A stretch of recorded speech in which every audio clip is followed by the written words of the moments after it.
Okay, let's call the meeting to order. If you make a roll call, please. Dave Waddington. Here. Dan Delahunt. John Fike. Here. Walt Matthews. Here. Dr. Siemens. Here. Greg Peugeot. Here.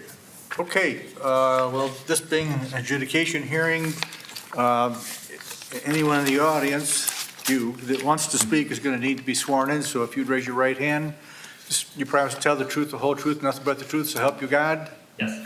You are sworn in. Okay, the first item, and hopefully only item on our agenda, is for 1403 Columbus Avenue. It's a variance to zoning code, section 1107I and 1129.13F, to construct accessory structure above the height limit at 1403 Columbus Avenue in a residential zoning district.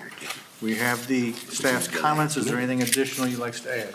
Yes, thank you, Mr. Chairman. Just for clarification, this is for zoning code section 1107L. I know it looks like an I, but that is a capital L with whatever font that we used, just to clarify.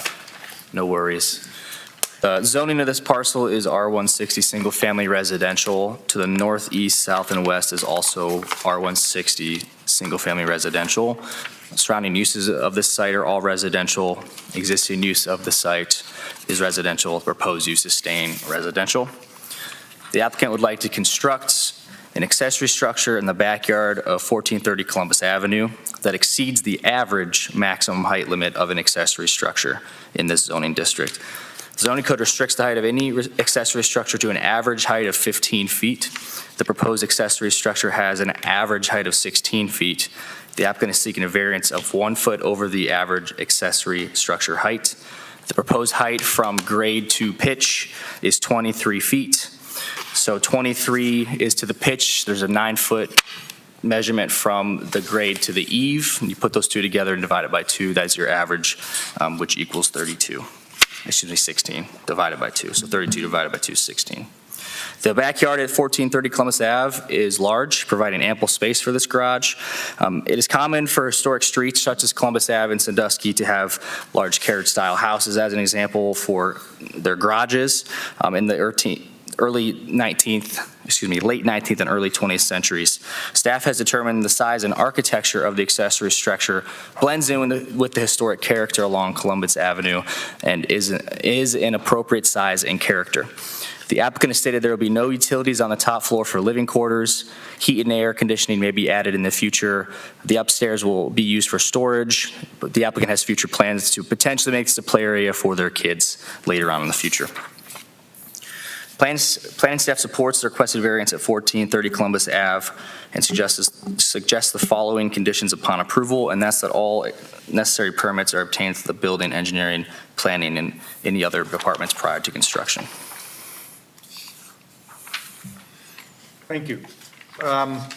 Is there anyone in the audience who wishes to speak in favor of this request? So if you take the podium, state your name and your address.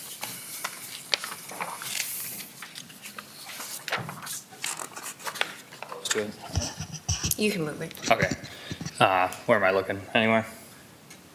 Doesn't matter. Okay, I'm Dominic Will, 1430 Columbus Avenue. Thanks for meeting everyone, especially in an emergency fashion. It's a joy for us as a family to live in Sandusky. We want to continue to grow our family here. We love it. We picked this garage because we thought it would really add some street front, some curb appeal to it as well. So we had a more standard garage that would have fell under the variance before this picked out. It would not have looked quite as good. It would have been more kind of box cutter. We picked this one because we thought it would look very nice, blend in with the houses around us, as Alex said as well. So it's a joy for us to live here. Like I said, we love Sandusky. We want our kids to grow up Sandusky City Schools. And we hope to continue to have other projects like this in the future as well. So thank you. Okay. There's no one else in the audience. Okay, questions from the board? None. I'm here. Then the motion's in order. I would move to approve this variance. Second. We have a motion and a second. Any questions on the motion? Hearing none, if you please call the roll. Walt Matthews. Yes. Greg Peugeot. Yes. Dr. Siemens? Yes. I abstain. Oh, sorry, John Fike. That motion is passed. Welcome. So this is the only item on our agenda tonight, and I just want to say thank you for the patience from the applicant and from the board members to finally get this on an agenda that everyone can attend and get this approved or move forward, Great. shall I say. Well, we'll send you a bill. Motion to adjourn? So moved. Second. We are adjourned. Thank you. Thanks, guys. Thanks, Alex. Thanks, sir.